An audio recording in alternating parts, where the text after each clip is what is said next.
शाश्वत सनातन संस्कृत में मैं विनोद पांडे आप सभी का बहुत बहुत स्वागत करता हूं। आज की पुस्तक है श्री शिव सहस्त्रनाम स्तोत्रम और बहुत ही महत्वपूर्ण स्तोत्र है ये भगवान शंकर का। और सभी स्तोत्रों में जैसे कि सब स्त्रोत का अपना अपना एक अलग महत्व है, इस स्त्रोत का भी एक अलग ही बहुत महत्व है। तो चलिए इस पुस्तक के बारे में और इस स्तोत्र के महत्व के बारे में कुछ जानकारियां आपसे साझा कर लूं। श्री हरिबंधु श्री सहस्त्रनाम स्तोत्रम जैसा कि प्रस्तुत पुस्तक आप देख पा रहे होंगे नामावली सहित है और संक्षिप्त प्रयोग विधि दिया गया है। पुस्तक की कोड संख्या है 1599 और छोटी पुस्तक है। पुस्तक के अंत में इस सहस्त्रनाम के अलावा जो और सहस्त्रनाम प्रकाशित हैं उनके नाम दिए गए हैं।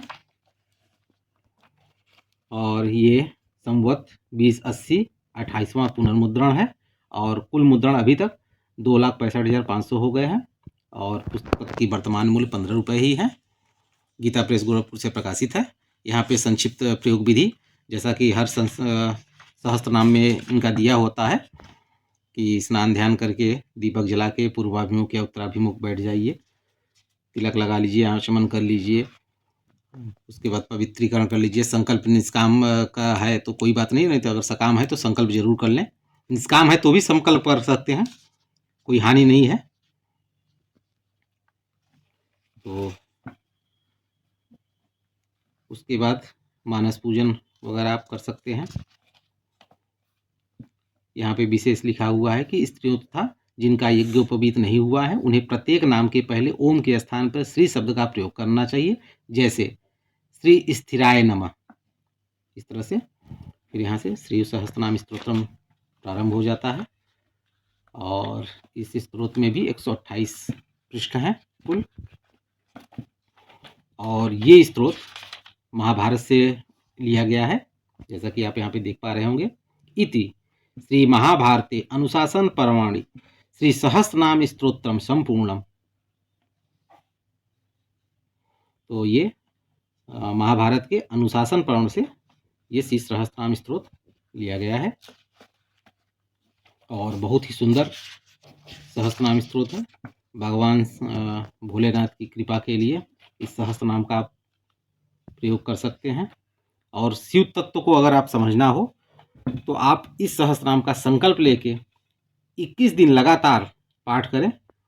आपको शिव तत्व के बारे में जानकारी प्राप्त होने लगेगी, अनुभूति होने लगेगी। जानकारी प्राप्त होने के मतलब अनुभूति होने लगेगी और आप 21 दिनों के बाद समझने लगेंगे कि शिव तत्व क्या है, शिव तत्व के बारे में। अब शिव तत्व क्या है, कैसे, इसके बारे में एक अलग चलचित्र पे ही चर्चा हो पाएगी, क्योंकि यहाँ पे तो मेन उद्देश्य पुस्तक के बारे में बताना है।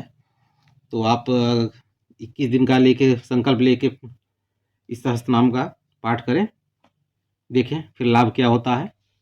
और अगर आपको लाभ होता है तो आगे भी आप इस सहस्त्रनाम को कर सकते हैं। और जैसा कि हर सहस्त्रनाम गीता प्रेस के गोरखपुर के प्रकाशित पुस्तक में सहस्त्रनाम जैसे ही मूल सहस्त्रनाम स्तोत्र समाप्त होते हैं फिर उन्हीं सहस्त्रनामों की एक नामावली दे दी जाती है कि जिनको संस्कृत में सुविधा हो वो इन नामावली को पढ़कर और उतना ही लाभ उठा सकते हैं। जैसा कि मैं बार बार कहता हूँ, श्रद्धा भक्ति अगर आप में है तो जरूरी नहीं है कि मूल स्त्रोत को ही आप पढ़ें, इन स्त्रोतों से भी आप लाभ उठा सकते हैं नामावली से। और शिव कृपा के साथ साथ ऐसे व्यक्ति जो किसी रोग से, भयंकर रोग से पीड़ित हैं या उनके कुंडली विशेष में कहीं अकाल मृत्यु का योग बन रहा है या चंद्रमा क्षीण अवस्था में है या उनको चंद्रमा से कष्ट मिल रहा है, तो उस अवस्था में इन सहस्त्रनाम, ये शिव सहस्त्रनाम स्तोत्र बहुत ही लाभकारी है। तो विशेष तौर से जैसे हम महामृत्युंजय का जाप करते हैं, सेम उसी तरह आप महामृत्युंजय का जाप करते हो तो अच्छी बात है। उसके स्थान पे या उसके साथ साथ भी आप श्री सहस्त्रनाम स्तोत्र का पाठ कर सकते हैं, आपको बहुत ही लाभ होगा। और अगर आप चंद्रमा आपके अगर कुंडली में किसी ज्योतिषी से दिखाएं और चंद्रमा वो बताए हो कि चंद्रमा की स्थिति अच्छी नहीं हो, चंद्रमा के कारण आपको कोई व्याधि, कष्ट या कुछ चीज़ें आपको मतलब कुछ तरह की भी समस्याएं हो रही हों, तो आप इस सहस्त्रनाम स्तोत्र का पाठ करें।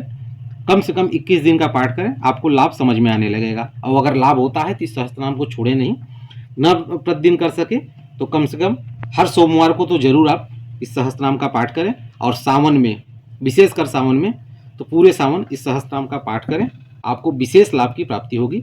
और जिन बंधुओं को अगर, जैसे कि मैं जिस भी पुस्तक पे अगर कोई चीज़ चलचित्र बना रहा हूँ, तो अगर उनसे कुछ लाभ हो तो ज़रूर कमेंट बॉक्स में आके बताएं, जिससे और लोगों को इससे प्रेरणा मिले, उनके अंदर भक्ति भावना जगे, और वो भी इस स्त्रोत या उन संबंधित मंत्रों को उपयोग कर विशेष लाभ उठा सके।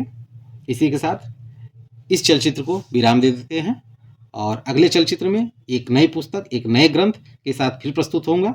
तब तक के लिए आप सभी बंधुओं का बहुत बहुत धन्यवाद।